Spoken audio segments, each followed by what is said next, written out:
பாக்குறீங்க நீங்க மூத்த பத்திரிகையாளர் பேசுறாங்க சார். அதுக்கு ஒரே ஒரு இது நான் சொல்றேன். அதாவது என்னன்னா, இப்போ இவர் வந்து ஒரு 30 வருஷமா வந்து ஃபீல்டில் இருக்காருன்னு நினைக்கிறேன். சினி ஃபீல்டில் இருக்காரு. 30 வருஷமா சினி ஃபீல்டில் இருக்காரு. விஜய் கேக்குறீங்களா? மூளை வளர்ச்சி கொண்டு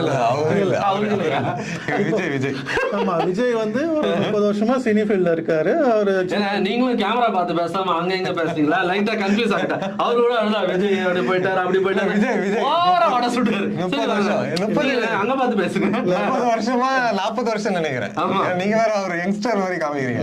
அவர் வயசானவர். நான் வந்து அவரை சொல்லிட்டாருன்னு நினைச்சேன். விஜய் தான் சொல்றேன். அவரும் வயசானவர் தான். சரி வாங்க பாயிண்ட் வாங்க. ஆக்சுவலா ஒரு 30 வருஷமா இருக்காங்க. நாளைய தீர்ப்புல இருந்து நடிச்சிட்டு இருக்காரு அவரு.